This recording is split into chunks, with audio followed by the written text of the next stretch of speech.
Querido Zunzunegui, me da mucho gusto que estés aquí con nosotros. Qué bueno que te apresuras a llegar de Argentina. Ya supe de la revolución que causaste allá con tus declaraciones y explicaciones históricas. ¿Qué andabas haciendo? ¿Fuiste a ver al rey o el rey te fue a ver a ti? Pues mira, todavía no hemos llegado a un acuerdo al respecto. Vamos a decir que los dos teníamos ganas de encontrarnos. Zunzunegui ya lo conoce, desmayista profesional, escritor, cantante, bohemio de la Casa Real, ¿verdad? Ahora. ¿Y qué te dijo cuando te vio? ¿Verdad? Pues nada más me saludó como a todo el de mundo. Lejos. Sí, de lejitos. Pues, Zunzu, bueno, te dijo, Zunzu. Exacto, Zunzu. Pues nada, yo estaba ahí de príncipe consorte. De hecho, a la que invitaron al Congreso de la Lengua Española fue a Quetzalí. Y pues yo iba de gorrón. Pero bueno, pues me tocó estar ahí. ¿De gorrón es cuando vas todo gratis o vas de cachucha? Básicamente. Y además la Real Academia paga primera clase, así es que bien. ¿A ella y al marido, al consorte? Bueno, la pegaron primera clase a ella y ella me pagó primera clase a mí. Es así las cosas. Qué suertudo. Pero ahí estuvimos en el Congreso de la Lengua. Con Vargas Llosa, con el rey, con Joaquín Sabina. En fin, estuvo... ¿Y qué sucedió ahí? Bueno, ahí básicamente dieron un montón de discursos ininteligibles, porque a los académicos les encanta que nadie les entienda. Que nadie les entienda. Es como cuando lees la redacción de una invitación o el prólogo de un libro, ¿no? Así es, básicamente. Básicamente. Pero bueno, es decir, el rey dio un discurso inaugural bastante sensato y lindo sobre la unidad a través de la lengua española. Bueno, Vargas Llosa evidentemente se metió en política y mencionó la carta aquella pidiendo disculpas. Joaquín Sabina se echó un poema delicioso de 10 minutos hilando frases de todas sus canciones. En fin, hubo de todo. Y Quetzalí, por supuesto... ¿No se quedó dormido, Sabinas? No se quedó dormido. Y Quetzalí habló de derechos de autor.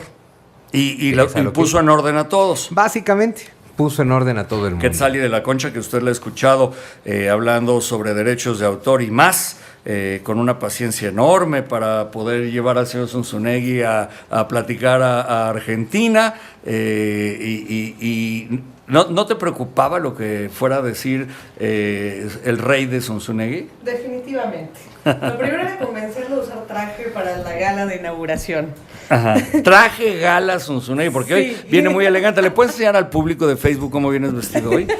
Con bermudas. No, pero enséñale, sube la patita. De bermudas y alpargatas como si estuviera en Cancún. Entonces ya te imaginarás que le parecía una locura tener que utilizar traje para una inauguración, aunque estuviera el rey y el presidente de Argentina. Ah, no, sí, vaya personaje. Pero bueno, en honor al rey me puse un saco y una corbata. Entonces espero que si me está escuchando, que lo valore. Que lo valore, claro, no todos los días. Así es. Oye, Zunzu, y cuéntame, ¿qué fue lo que sucedió ahí y cuál es, ya entrando a fondo, la historia de la relación entre México y España? Pues fíjate que yo me quiero concentrar en dos puntos fundamentales de la relación México y España. Una, la llamada conquista, que conoces mi postura. Para mí no existe tal cosa como la conquista de México, porque en 1521 no existe un país llamado México. De hecho, un país llamado México, este país que somos, un país hispanohablante, mestizo, mayoritariamente católico, principalmente guadalupano, barroco, neoclásico, es un país que tiene que ver con que llegaron los españoles. Entonces, eso es lo primero que hay que entender, ¿no? Es decir, imagínate, disculparse de la conquista es como decir, lamento que existas, porque este país es derivado de que haya llegado Hernán Cortés con todo el tema de la conquista, ¿no? Y luego hablar de las relaciones, de cuándo empiezan las relaciones cordiales entre México y España ya después de la independencia. Entonces vamos por partes. Mira, lo primero vamos desde el principio, Colón. Ahora que el Partido Verde está diciendo que hay que quitar las estatuas de Colón, alguien tiene que hablarles de historia. ¿Eso dijo? Claro, bueno, tienen que llamar la atención de alguna forma. Entonces ahora dicen que hay que quitar las estatuas de Colón de todo el país. Ya sabes, Colón el genocida que nunca tocó suelo de lo que hoy es México, pero bueno. Pero es bien interesante porque ahí empieza la historia. En 1492, cuando un navegante, que no sabemos si es genovés o portugués, porque hay varias teorías sobre Colón, pero bueno, que te digo, no sabemos si era portugués, si era genovés, pero bueno, el tema es que este hombre, buscando rutas comerciales para la reina de Castilla, Isabel, llegó a lo que hoy es el Caribe, porque finalmente no llegó al continente americano como tal. En 1492 no existe México. Hay un imperio mexica. Eso es lo que hay en Mesoamérica, el imperio mexica, donde millones de indígenas no mexicas, porque hay muchas etnias, muchos pueblos, muchas naciones indígenas en Mesoamérica, que son oprimidos por los mexicas, porque finalmente esto de los sacrificios de sangre, el canibalismo ritual y las guerras floridas, no quiere decir, o sea, no vayamos a pensar que todo el mundo se entregaba amistosamente a los aztecas, claro, sacrifícame, hagamos guerra. No era así. No se llevaban muy bien. Entonces, no hay México, hay un imperio mexica. Y ese imperio mexica tiene sometidos a millones de indígenas que viven en Mesoamérica. Y en esa misma época tampoco existe España. Todavía no se consolida España como tal. Existe el reino de Castilla, el reino de Aragón, el reino de Navarra, y son coronas separadas. Entonces, no existe México y España está en proceso de formación. Entonces, siempre digo que es muy difícil cómo nos cuentan la historia, ¿no? España conquistó México, es decir, un país que no existe conquistó a un país que no existe. Entonces, ya desde ahí tenemos un problema en cómo nos cuentan la historia.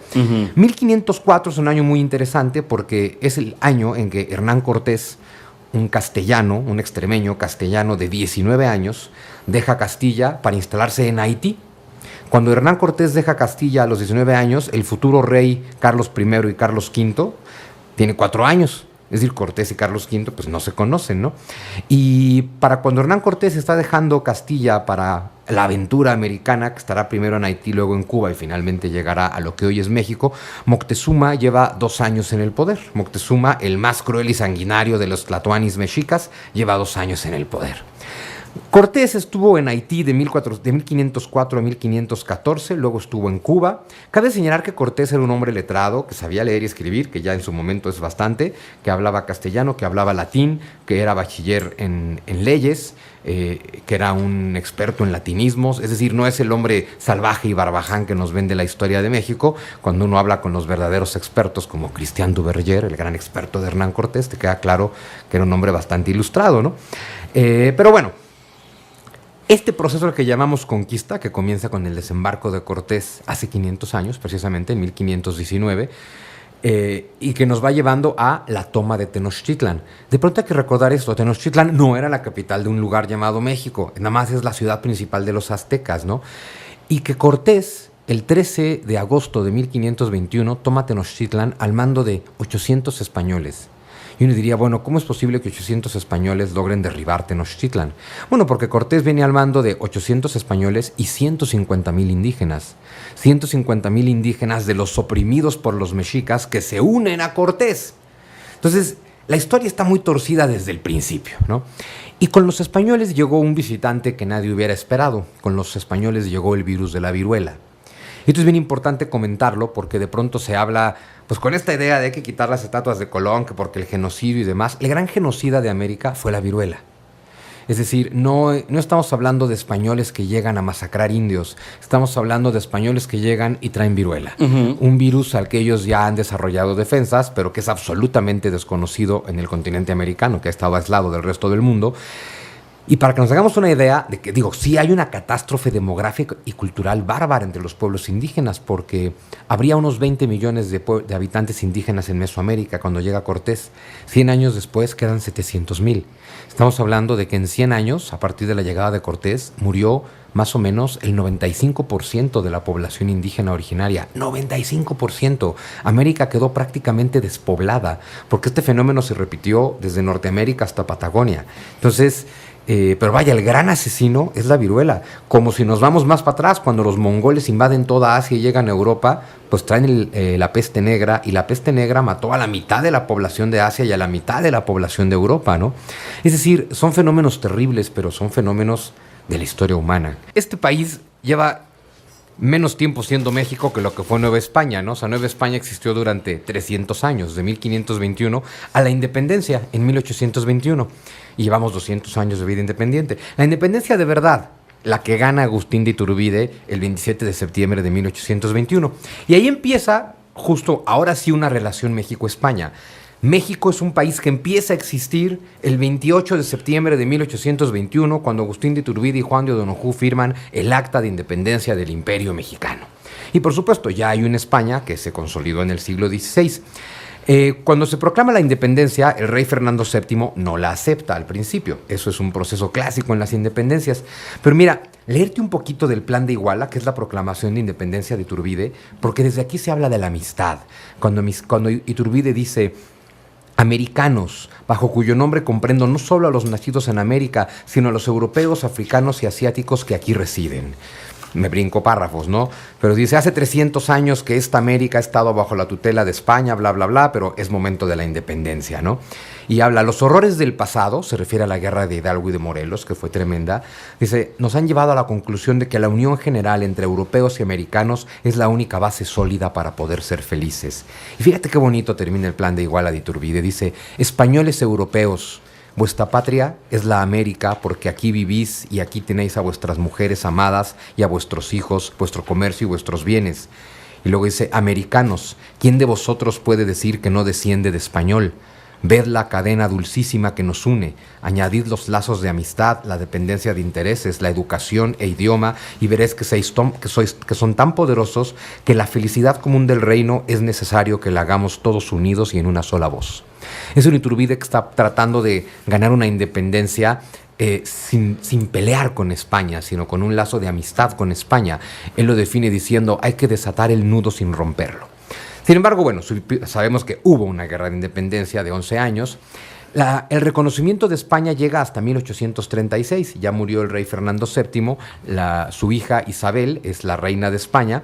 Y entonces, el 28 de diciembre de 1836 comienza la relación México-España cuando se firma el Tratado Definitivo de Paz y Amistad entre la República Mexicana y su católica majestad, la reina de España. Y en este tratado,